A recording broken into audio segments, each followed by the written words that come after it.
কোথাও খুঁজে পাবেন না। এই 30 পারা কোরআনের যত আয়াত আছে কোথাও আপনি খুঁজে পাবেন না যে কিতাব যে রাসূলকে কেন্দ্র করে নাজিল হলো সেই রাসূলকে লক্ষ্য করিয়া মুহাম্মদ বললেন না।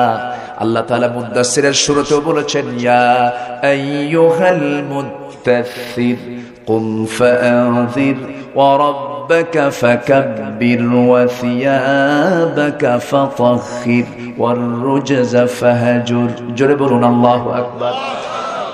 হে চাদরাবৃত ব্যক্তি, কম্বল আচ্ছাদিত ব্যক্তি, আরেক জায়গায় ডাক দিচ্ছেন, ইয়া আইয়ুহাল মুযাম্মিলু কুমিল লাইলা ইল্লা কালিলান নিসফাহু আও ইনকুস মিনহু কালিলা আও জিদ আলাইহি ওয়া রাত্তিলিল কুরআনা তারতিলা।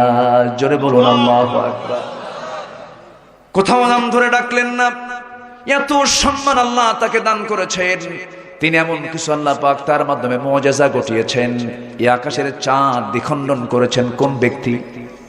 বলেন বলেন বলেন। মুহাম্মদ সাল্লাল্লাহু। কার ক্ষমতা? বাস্তবায়ন করেছেন রাসূলের মধ্য দিয়া।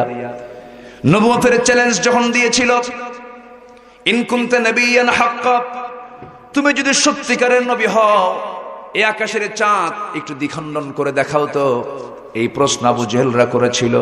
এমন প্রশ্ন কি সামঞ্জস্যপূর্ণ প্রশ্ন নাকি? এটা বলেন, এটা কি সাধারণ কোনো প্রশ্ন নাকি? এমন প্রশ্ন নবী ছাড়া যদি অন্য কাউকে করা হয় কিয়ামত পর্যন্ত এটার জবাব কেউ দিতে পারবে নাকি? শুধু যদি একটু ঘুরায় রাসূল বলতেন, আবু জেহেল তুই ভাগ, তুই চন্দ্রটা দ্বিখণ্ডন কর, তোর 14 গোষ্ঠী পারবে নাকি? পারবে না।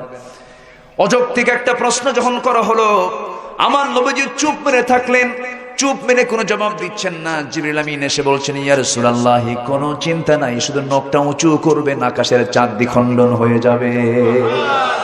জোরে বলি সুবহানাল্লাহ। শুধু চাঁদ দ্বিখণ্ডনই হয়নি, আমার রাসূলের যখন জন্ম হয়, রাসূল যখন জন্ম নেন, জন্মের আগেই তো বাপ চলে গেছে। কয় মাস আগে? 6 মাস আগে। আচ্ছা, সন্তান জন্ম নিলে প্রথমেই সবচেয়ে বেশি খুশি হয় মা না বাবা? বাবাই তো খুশি হয়, মা তো হুঁশ নাই। সন্তান ডেলিভারি হওয়ার পরে মেজাজ ঠিক থাকে না, কষ্ট হয়, যন্ত্রণা হয়, কিন্তু সন্তানটা যখন বাবার কোলে আসে বাবাটা খুব খুশি হয়। সন্তান হওয়ার সঙ্গে সঙ্গেই আমিনার কান্নার থামে না, চোখের পানি গড়ে গড়ে পড়ে, তার কান্না থামে না, অঝরে ঝরায় পানি পড়তেছে। হারে আমার ফুটন্ত চাঁদ আমার গর্ভ থেকে পৃথিবীর জমিনে চলে এলো। সন্তানটা আমি যার কোলে দেব সেই কোলওয়ালা নাই, সেই লোকটা দুনিয়া থেকে বিদায় নিয়েছে। বাচ্চাটাকে কোলেও নিতে পারেন না, কান্নার পরিমাণ বেড়ে যায়। 2 দিন চলে গেছে, 2য় দিন রাত্রিবেলা আবু তালেব একদিন নবীজির নবুয়ত লাভের পর বলছেন, মুহাম্মদ তুমি তো আজকে আল্লাহর পয়গম্বর হয়েছ, কিন্তু আমি তোমার জীবনের শুরুতে জন্মের 2 দিন পরে 2য় রাত্রিতে আমি এমন একটা দৃশ্য দেখেছি, আমার মনে হলো স্মৃতিচারণ হলো, আমি কি তোমাকে বলবো নাকি? হ্যাঁ চাচা আপনি আমাকে বলেন। বলতেছে, মুহাম্মদ আমি তোমাকে নিজের চোখে দেখেছি, তোমাকে দেখতে এলাম 2য় রাত্রিতে। তোমার মা খুব কান্নাকাটি করতেছে, তোমার কাছে নাই তোমার মা, তুমি একাকী শুয়ে আছো। তোমার মা তোমাকে খোলা আকাশের চাঁদের নিচে শুয়ে রেখেছে, কেউ তোমার পাশে নাই। আমি তোমাকে দেখতে এসে দেখলাম তুমি একাকী শুয়ে আছো, তোমার মা পাশে বসে বসে কান্দে।